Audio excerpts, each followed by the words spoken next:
Jakobe 5 verse 13 bese sithi 16, 17, 18. Jakobe 5 verse 13 uthi, ukhona yini lohluphekako emkhathini wenu, akathandaze. Ukhona yini lojabulile, akadumise ngekuhlabela. Verse 16, ngakho-ke vumani itono tenu lomunye kulomunye, nithandazelane kuze niyophiliswa. Kunxusa kwemuntu lolungile kunemandla kakhulu. Elijah labengumuntu afana nathi, wakhuleka ngenxusa kuthi lingani.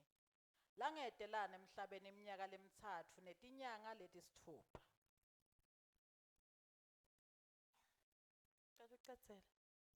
Waphindze wathandaza laseliyana futhi litulu, nemhlaba waphindze wathela tithelo tawo. Haleluya. Cela sibonge livi laNkulunkulu. Siyakubonga babe wethu longcwele nganalivi lakho losipha lona. Salemukela Nkosi, sivula tinhlitiyo tethu, sithi khuluma kithi Nkosi, silalele, sidimisele Nkosi kusukuma silende livi lakho njengoba wena usiyalile egameni lika Jesu Kristu. Amen. Lana la sifunza khona ke bazalwane encwadzini yaJakobe kule sahluko 5 sitfola lokho ukuthi Jakobe uqale ubukeka njengomuntu longathi uhleli wadadisha lesimo, wadadisha letintfo letentekako. Wabona ukuthi kunebantfu labanjingile labacindzetele labamphofu ayabasebentisa bangababhadali. Uyabacaphelisa ukuthi nine bantfu labanjingile caphelani. Njengaloku nine ningababhadali labantfu labasebente kangaka, nibowati ukuthi kukhala kwabo sekufikile etindlebeni tami. Achubeke abuke labanye abone ukuthi kunebantfu lababhizi ngekusolana, bayasolana, lomunye usola loya, lomunye usola loya, kude nje kunekugudlutela lokukhona. Uthi bazalwane ningasolani ngoba ukhona umehluleli sothi udane usemnyango. Nani utanehlulela. Amen. Andlule abukela abanye lese baphelelwe ngemandla na uchubeka nalesahluko usicalele ekucaleni uthi kufanele bende njani baqinisele. Amen. Uthi kufanele bende njani baqinisele. Uyabuka uthi bonine beketelani ngoba thathani isibonelo semuntu makalimile. Umuntu makalimile letilimo tethu bazalwane atifanani. Mina ngisengifundisa isifundo setekulima ngisengifanana nekuthi okay ngifundisa agriculture angisho njalo. Ngiyak understand kangcono ukulima. Kunaletinye tilimo letithatha isikhathi lesifishane kuvuthwa. Kepha kunaletinye letithatha isikhathi lesidze kuvuthwa. Letithatha isikhathi esifishane ngingakubekisela njengelethi 6 wemaviki soyakhona ukuthi ungadla. Kepha umuntu lolime umoba utawuhamba lomunye uhamba isikhathi lesidze kube angaqedza umnyaka. Masaqedze lo mnyaka bazalwane kuye lokuvuna kutawuba kanenga. Amen. Kepha lo lovune emva kwa 6 weeks uyayijuba nje lethisa ucedzile ngayo. Amen. So uthi ke Jakobe asesibukele sibonelo semuntu nakalindzele tilimo takhe lakatifakile. Uqale amele imvula yekuqala angakatifaki. Atifake eme until line liqedze kuze le season yonke iphelele lakayimele akhone ukuthola iharvest yakhe. Singathi mina ngifuna kuhlanyela nyalo bese sengiphindze ngiyahlola kupossible yini lokuthi ngihlanyele nyalo bese ngiphindze ngiyagubha ngithi asengibuke tikhweba tembila ukuthi tingakanani. I have to wait. Amen bazalwane. Hallelujah. Lana ke kulomhlaba bazalwane lesiphila kuwo kulamalanga ngibona ngazi ukuthi Jakobe uhleli phansi wasibuka lesimo, wabuka labantu laba kuletimo letahlukahlukene, wababuka ukuthi labanye sebaze baphelelwe nangemandla ekukhuleka, wafaka isihloko sekuthata labo labafanele ukuthi bantu ukuthi kumele baqhubeke ekukhulekeni. Wabona ukuthi labanye sebaze bayeduka nekweduka. Mhlambe babeketele kakhulu baze bagcina bathi leni bayisebenzi lena. Yathi kade kwasangithandaza angibuyelwa ngilutho. Yini ngazi ukuthi kungcono ngisale ngitibonela ngeyami indlela. uthi ke Jacob namuhla kuleli verse lesicetha kulifunza bakhona yini emkhathisini wethu labahluphekile. Mawufunza ngalesingisi lithi are any of you suffering hardships? Bese sothi you should pray. Amen. Are any of you suffering hardships? Mawubuka leli gama la hardship uyakhanza ukuthi I-hardship bathi it's a severe suffering. Amen. Mangakubekisela ngemuntu logulako ungayibona lendvo ukuthi kugula akuthi kucala ukuthi humbu. Kugula ucala uve nje ukuthi inqindi. Uthatha nginatha iPanado. Phinze uve ukuthi inqindi kakhudlwana. Uthi yatanga understand ukuthi nginani. Uthi uve kungasavukeki, uve inhloko ingasaphakamiseki, uve konke sekusevie ke lapho ke. Sho ukuthi kuya ngekuba more and more. Amen bazalwane. Uthi ke namuhla Jacobe bakhona inemkhathisini wethu labakuleso simo leso. Kuthi they are in severe suffering. Labanema hardships. Of which I believe lineng lethu sinawo ema hardships lesibhekene nawo. Sinetinhlobonhlobo tema hardships. Nalabancane babhekene netinkinga tabo nabo letingangabo. Amen. Letinye taletinhlobo tema hardships letikhona labanye ngiyajabula makembazima uNkulunkulu ukuvetile kuwe ukuthi labanye bane tinkinga ma health problems. Lomunye umuntu uyalwa empilweni. Impilo ayifuni, uyastrugglisha kakhulu. Amen. Impilo iyala but akusho ukuthi uNkulunkulu akekho. Amen. Uthi ke Jacobe ukhona yini lohluphekako akathandaze. Uyendlula lamanye hardships engifuna siwabuke labanye emkhathisini wethu bane financial crisis. Unetikweleti. Lomunye akusiko ukuthi unetikweleti weswele. Weswele ukuthi weswele. Akati ngisho nelishumi ukuthi angaphuma alitholephi. I-hardship leyo and isevere la kuye. Amen bazalwane. Labanye bahontwa ngema-past abo. Ngendeka kune mistake la yenda emuva. Kodwa ayisafuni kumnika lithuba lekuphefumula. Bulukhuni lo muntu lakahlangana nabo endleleni. Lomunye ufacea nakulesithi unfair treatment. Akaphatheki ngendlela lefanele lapho akhona khona. Ngendlela deserve ukuthi aphathwe ngayo naye njengemuntu. Abe nekuhlonipheka, abe nekungazuthi lo mhlaba naye umemukele eve nje ukuthi yathi kuyaphileka la mhlabeni. Labanye bayeva ukuthi yathi solo ngatalwa ungathi angamukeleki la ngifike khona. Kube bekuya ngami ngaba ngidalwanga nalokutalwa ngoba angathi ukuthi bengiyapi ngoba kude nalolo ne-interest yami nala ngihleli khona angiphatheki kahle noma ngisesikolweni noma ngisekhaya noma ngisemsebenzini noma ngikuphi angiphatheki kahle. Ngazi ukuthi bekungcono mani kube ngiyajika ngibuyele emuva njengelitulo kanti ngeke uzujike. Amen bazalwane. Labanye bafacea timo letilhlungu lesithi i-unemployment and job losses. Labanye abazange sebake basebende. Ene lendvo ibuhlungu lengakhathi kwakhe. Ibanga kuhlupheka lengekhathi enhlitweni yakhe nasempilweni nje. Lomunye wake wasebenda kodwa walahleka umsebenzi. Sitawukhumbula ukuthi ngeCovid bazalwane baningi bantu labathinzeka kakhulu. Labanye solo abakaphili kuleso simo. Ngema hardships lesibhekana nawo lawo. Dimo letilikhuni lesibhekana nato. Athi uMshumayeli 9 asakhumbula noma ngverse 11 noma ng12. Uthi njengenyoni ibanjwa eligibeni. Cela ungifundzele makembazima.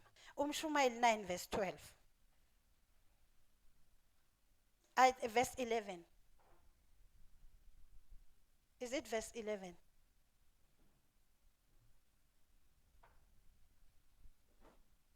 But ngifuna nalesi njengenhlanti ibanjwe ne10 nenyoni eligibeni.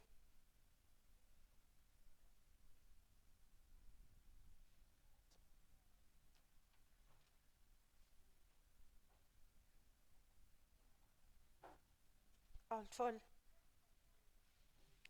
ngicela kulisho bazalwane bathile kumshumayeli 9 njengenhlandi ibanjwa enetheni nenyoni ibanjwa elugibeni kanjalo nebantu behlelwa dimo letilukhuni bangakatendi njani bangakatiqapheli ekuphileni kuyendeka utikhanziso wehlelwe dimo letilukhuni awukatiqeli awukake wa-applya but sotikhanza uphila ku-hardship bazalwane amen labanye banetinkinga tekokuthi tekukhula sithi ngema-aging problems lapho khona lo mfu la kukhuleni kwakhe uyatibuta kuthi kanti kusicalekiso yini kuba mdzala ngoba bativa sebaphila impilo yekuba lonely kude longathi unenzaba naye lo muntu nale mpilo ngalokukhula ube mdzala lo mtimba soyadzinwa sekunengi longasakufuni noma longasakhoni kukwenda labanye bendlula etimeni lesithi ma heartbreak babenema-failed relationships emuva and lento ayendluli enhlitweni yabo ibanga lelesithi kuhlupheka lekhathi emoyeni labanye banema-family problems akuphileki emakhaya akuphileki nababwakami akuphileki namakwakami akuphileki nebantfu abami akuphileki nebantfu labanye bemndeni kumbe boskoni kumbe bomzala kumbe bobani kumbe bo-andi labanye banema-problems esithi bashonelwa bantfu babo lebe babathandza kakhulu and emva kwekushonelwa kude lokwabe sekuyalunga emva kwaloko niyabona bazalwane ukuthi siphila etimeni letahlukahlukene and letibuhlungu kangakanani uthi-ke Jacob namuhla ukhona yini lohluphekako makambuta lo muntu akasho ukuthi buya kimi ngidakudonatela nangabe unema-financial problems akasho ukuthi buya utohlala nami ngoba la uhleli khona bayakuhlupha akasho ukuthi hamba uyofuna beluleki uthi ukhona ilohluphekako bese sothi akathandaze ngicela uliphinze maki ukhona yini lohluphekako emkhathini wenu akathandaze are any of you suffering hardships you should pray amen ngifuna ukuthi bazalwane namhla emini umthandazo unemandla futhi singawubukeli phasi umthandazo asiwethembeni umthandazo uyasebenza na ufunza uchubeka naleli verse lisibekisela ngaElijah lithi Elijah bekangumuntu afana nathi wathandaza ukuthi litulu lingani for 3.5 years vele lenta njani litulu lema haleluya bazalwane ngijajusa namagama lithi bekangumuntu afana nathi amen angadi bazane noma mhlambe bazane bayayiva inlentsaba Elijah bekayini bazalwane bekangumuntu afana nami nje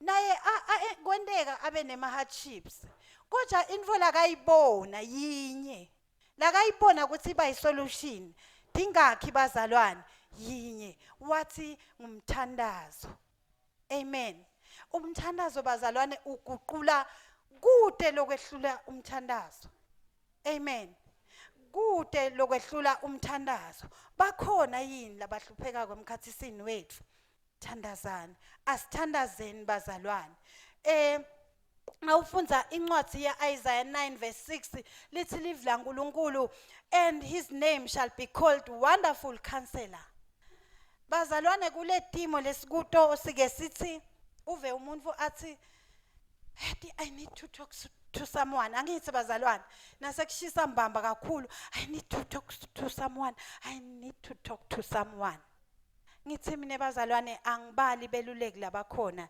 livele lesi bekele bona nalabasebentela uhulumende nalabasebenta ngaleyo ndlela kepha lengikunakile kulabo beluleki labo bona nalempendulo baphinze bayive ngawe uyaya lekubo vele kukuningi bakunike lelithuba ukuthi ukhiphe konke lokuphethe ukhiphe bese ke bona sebayaguide kahle ngendlela yabo lehlakaniphile abaqhamuki bona bathi yathi kuthini njengoba uthi mina ngibona ukuthi yenda nawo lempendulo bazalwane iphinze iphumela kuwe angathi noma abantu sebakunakile yini lokho but angisho ukuthi ba useless because uyalitfola lelithuba lalokukhipha konke uphinze ukutfole nalokwelulekeka ukuthi na ungathi kepha kusuka kulo lokufunwa nguwe amen bazalwane lo meluleki lesinaye lokukhulunywa ngaye kuIsaiah 9 bazalwane khona ke sekwende kanje kuye uyeta kuye ukhala usho bese lempendulo uyayiletha amen mina bengimgaranta lo meluleki lo mangalisako lo lokuIsaiah 9 whenever you feel like talking to someone please speak to him amen ngiko athi Jacobe if there is any one of you suffering in hardships pray hallelujah ngena deep emthandazweni deep as in deep in prayer amen umthandazo is also a weapon masikhuluma ngama weapons awafanani ema weapons uqala ngalele encane mane mina angacecesheki ngetembi kodwa kulokwami kucabanga lokuncane ningicolele nangilahla angathi noma ngidawuthi khona kwe weapon lengathi kusibhamu setinyoni angithi bazalwane le ngidawuthi ngako inyoni ngilale ngidlile ngiva bakhuluma ngabo AK47 angitati ke lamagama alama weapons kodwa na ngike ngeva ukuthi sikhona sikhali sembubhiso lapho khona kungadubula umuntu lo seRussia nakasikhulula lesikhali singashaya thina la Swatini siphele ngike ngasiva lezo amen bazalwane umthandazo ke bazalwane ukanjalo nangifaka le weapon le ngingena ngithandaza ngiva ukuthi ngibathe ngiyayifaka ayi ngiva ngathi sola angagwedli kahle akuphumule ngikufunayo ngihamba ngithi asengibuye futhi sengimuch stronger ke nyalo amen bazalwane ngithi I am going deep and deep I am not coming out ngingakakutfolele ngikufunako haleluya bazalwane ngithi ngiyisebenzisile AK47 funa kuva ukuthi nase kuhamba iprayer nefasting ngeke yini ngibuye nayo lemfo yami ngivile ngilithandazile lilanga linye ngawathandaza amabili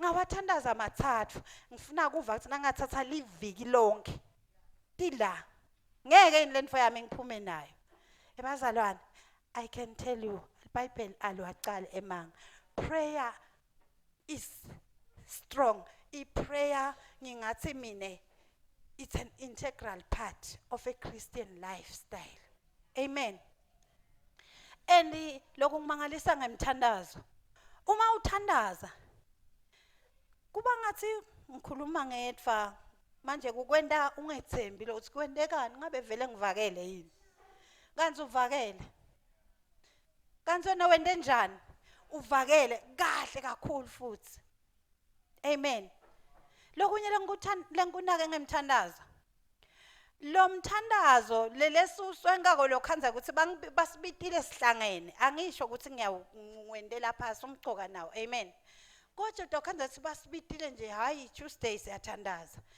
and sengiyathandaza nami ngifuna angibone umfundisi Dlamini la ukuthi mina hayi ngiyubambile hey Jehova lamashama oh Jehova angisho ukuthi tilimpi kabi but sengivule nemehlo uyabona lokho ukuthi ngihle ngitibutaho senkora past 12 ngihle ngijikjela leliso lapha kora past 12 hawu sengithandaza 10 minutes oh ngiyaphinza ngiyaqhubeka lithi livila uNkulunkulu mawuthandaza ngena endlini uvale ini umnyango sengikhuluma mina sothandaza ukuthi letimo ufuna kufukuka nako letini lapha phasi lo mnyango uyathanza awuthanda utawugcina uvalile kungaba ngilomnyango lo lesikhuluma ngawo lo kungaba ngilomnyango ukuthi tonke tinfo letingenako letifuna kungiphazamisa aside it's my time and my God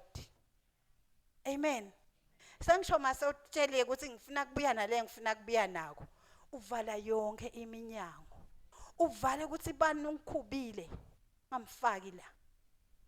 Amen. Ngidlulise konke uthi it's myself and God. Ngeke uhlale ungabuyi naye. Hallelujah bazalwane. Umthandazo unemandla. Asiwethembeni umthandazo unemandla umthandazo. Lithi iBhayibheli Elijah bekangumuntu afana nathi. Wathandaza ukuthi aselingane.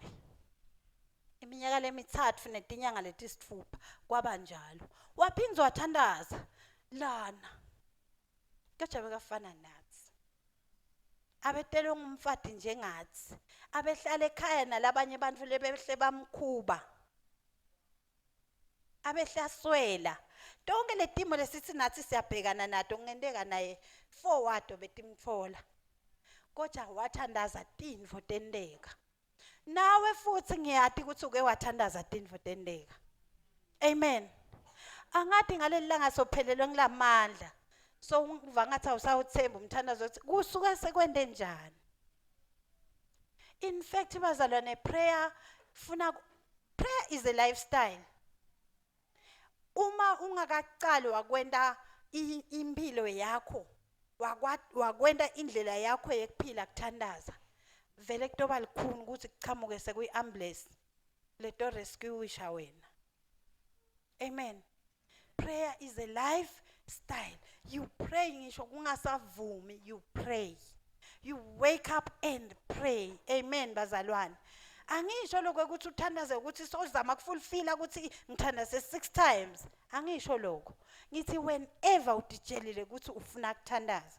Noma ngabe uthandaza once a day, but whenever unqumile ukuthi now I am going for prayer, you should pray and believe in your prayer and it will work for you.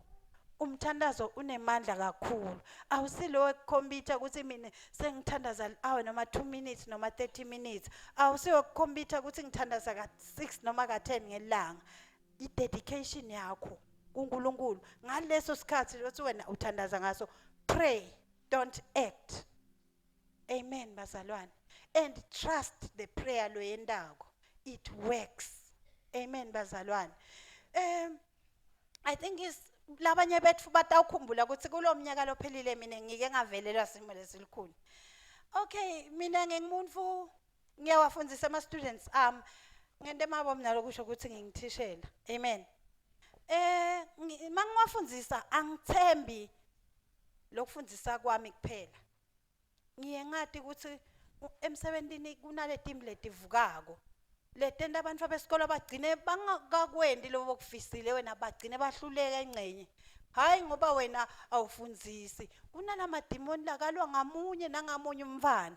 Phela le demon lakwati kubona ukuthi future yaloya ibright. Bese lifuna indlela ukuthi ngabe ngingayishaya kanjani ngibhubhise.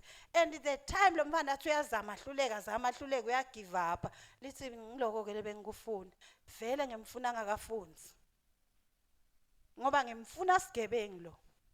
Ngimfuna anginako. So ngiwathandazele ema students ngithandaza ke last year. Kube ne prayer la sonveni khathi sinalo 7 days fasting. Simcethe ngendlule ngithathe wami 7 days nami. Ngifaste ngithandazele ema students Ngithi Nkosi ngicela iexcellence. Cela nje excellence. Ngiyayithanda excellence kakhulu. Ngiyabelievela futhi ukuthi nanginikwe info ngiyende kahle. Ngithi mangicetha ngibe nekuthula ukuthi hayi ngikwendile. Ngingahlali ngithi hayi kaja lapha ngathi angendi kahle angikuthandi lokho. So ngimcela uNkulunkulu ngithi ngicela iexcellence. I think he prayed to ibangale angakashayi na May. Sheshe ibe khona le kuqala. Angathi nethi ngidabhekana nani empilweni sihambe isikhathi afike July. Ngicela kumphathi ngicela ukufundisa nakuvale itikolo avuma umphathi angisingedwa nalabanye bothishela siyendi timetable ngifundise ngeMonday same Monday nangibuye emsebentini ngibekushoniwe kamakhelwane ngithatha ngithi asengihambe ngiyothandaza nalabantwana labashonelwe ngithathe lihiya lami ngilihize ngiconze kuleli khaya ngifike ngithandaze nabo labantwana ngibuye nangibuya ngikhanze imisikole ecingweni lami ngithi ngiyachecka hawu ngumake ngimshayele emake asimake ish yathi kubhuti wakho mani akukho kahle kubhuti wami besagule for 11 years bamgwaza waba crippled so athi akukho kahle mani kubhuti wakho but ngicela ute usashisa usesekahle eish vele ngivutele kungapheli ngisho na 30 minutes ngibe ngiphuma ngihamba ngiye ekhaya but lenhlitweni khona lokusho ukuthi hawu ncenye make wentela semane ngikhona ukufika ekhaya yathi ngendeka lo muntu uhambile but lenye iphathi ngoba umuntu vele ngimthandayo yibe like hayi man ncenye nkosami yathi nje nangamane ngifike kona senginako lokumukela ukuthi hayi uyahamba kodwa nabe sengikhalela ukuthi manje ngifike ngimbone angakahambi ngithi ngiyafika nje ngikhanze bambonyile ebhuti wami same Monday ngendi timetable bathi ngiyamnyikatisa ngibabathi ngenda konke ngibabathi hayi nani vele ngiwebhasi ngiqale kube njani bazalwane uNkulunkulu amuhle bazalwane simngcwabe ebhuti wami ngoba besithethe 2 weeks sisende ma ex lesikhathi lesingetiwe lesikolweni ngibuye ngitiqinise fike ngibancenge abantwana I'm not okay I've just lost my brother cela ningibambise ngekuthi nine nimane ningangikhubi because ngidobe sengiphangise ngikhumbula lokho noma ukhanze ukuthi senginishaya kabi kani ngilondvo lengifusha la ngemuva so nini ngangibambisa ngekuthi nendelele ngicela ukuthi nikwende ngoba kube kuyangami ngabe ngisesehlele ekhaya but isikhathi siyangalela ngibuye bantwana bangibambise basho we understand teacher sende kahle sifundise ngicethe I am behind far behind sibhali exam kwentweni ama projects ngitatatele sekuyi last moment vele sekuthiwa kusubmitwa kusasa yena ngikhumbula kahle ngitatatele Nkosi yami labanye bebahleka lokunye kuyafika endlebeni takho ukuphula umoya bathi bekaleleleni yena saqala ukugijima ngama last minutes mind lama class ang5 uwedvana wena shosi labantwana bale around 250 bakho uwedva funeka iproject ubalimise uphinze futhi ubendise theory uwevela amagama ukuthi abhlungu but ubedi platform yekuyodiphendvulela thathe konke ukujike uNkulunkulu uthi uvile ukuthi bathini Nkosi uvile ukuthi bathini uNkulunkulu amuhle bazalwane agriculture yami number 1 whole region I am not lying 1 whole region bakhona bahloli baka agriculture nangabe ubajwayela ungababuthi abatakutshela St Mark's Primary School 1 whole region lenvo ngayenda ngangingadi ukuthi ngidawuhlangana nani but God did it amen bazalwane God did it ngithi mina prayer is powerful bazalwane amen I so much believe in prayer I don't believe in going around ngikhalele maybe it's because ngakhula vele kude nalele ngamkhalela kangakanani because my background ayisho ukuthi bengingaba na anybody ngidopheka umkhalela so uNkulunkulu wangenda ngakholelwa kuye kuko konke amen bazalwane mina ngiyakwathi kungasebenzi ngihlale ngibatshela la sonveni ngiyakwathi kuyothengisa umbili ebus rank ngincenge abantu ukuthi lishuma umbili ngiyakwathi amen but prayer changes everything amen bazalwane umthandazo unani unemandla kakhulu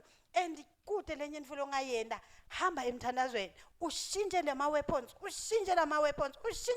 and go deeper and deeper and whenever uva ukuthi I think I need to talk to someone go deeper and cry lambi kwaNkulunkulu wakho do anything lambi kwaNkulunkulu wakho I tell you utawuphuma nayo lemfalo oyifunako amen bazalwane umthandazo unemandla kakhulu funa sibe senzani vene yaNkulunkulu uNkulunkulu uyayithanza indlu letam glorifier ekugcineni uyathanza uNkulunkulu ukuthi nangabe sehlelwa ngilama hardships esikhulume ngawo bese uyangenelela usuke sekentela kona lokuthi bese babuya la kuwe bathi hawu yathi thina bese kubona wehla wenyuka nje singathi sikani usebenta kangaka the same people lebe bathi bowuleleleni ufuna lokho ke uNkulunkulu lento letabe siyam glorifier thanza lokho uNkulunkulu kulama hardships lokuwo wena ubowathi ukuthi uNkulunkulu umele nje ukuthi umnike lithuba ukuthi asho okay so mnike lelithuba go deeper and deeper and deeper don't get tired of getting deeper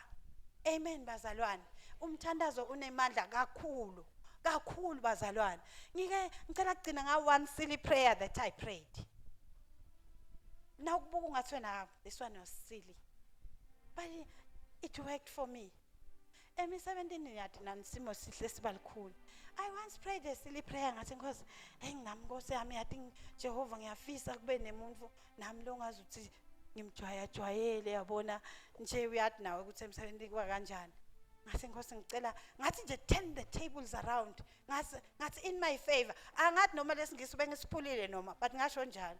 Ngathi 10 tables around ngathi in my favor. Hayi lo mtsala wethu insuku yamathi kuthi unjani. Kwalandwa umuntu lebekamikiswe kuthi uyoba ngideputy le bathi washayelwa mase kusho yena uthi bamshayela speed bathi ufuneka eSt Marks. Kanti lo muntu angisho ukuthi ngicela baba off record lokho shem.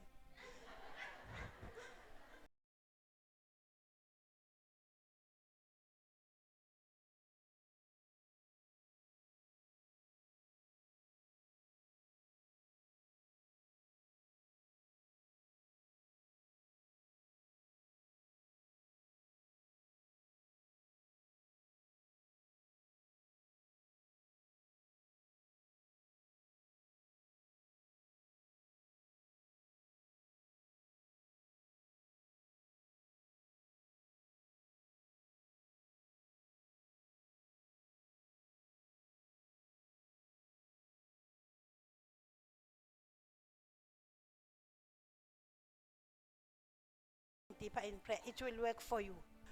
Please go deeper. Ungahluleki. Don't give up. Prayer works. Nangabe uvangaza uthi lo 2 days akakusebenzeli, faka more. Mawuvanga selivika akakusebenzeli, more. Amen. But it will eventually come out. Amen bazalwane. Umthandazo unemandla futhi noma kunete kwavela ngalendlela mhlambe lobo uyithandazela uyifisile wena. God will make a way. Kuthi nawe udududeke. Uthi I thank God kuthi okay bengithandazela nawo but he gave me this ngiyajabula ngako. Ngiyabonga. uNkulunkulu utakwendela nawe.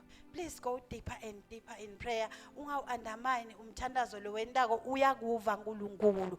Elijah bekangumuntu afana nathi wathandaza lema for 3.5 years.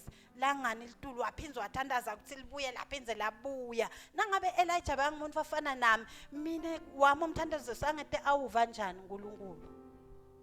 Utawuva uNkulunkulu umthandazo wethu. Asiqhubekeni sithandaze kwethu ukuthi nangiva ukuthi lesikhali lesi ngive ngazuthi sesidinga kushinjwa ngishinje ngifake lesinye ngigete lokunye ngitibuke lokumcoka nawufunza incwadi ya John 1 John chapter 3 verse 21 lithi nangabe nembeza wethu angasilahli.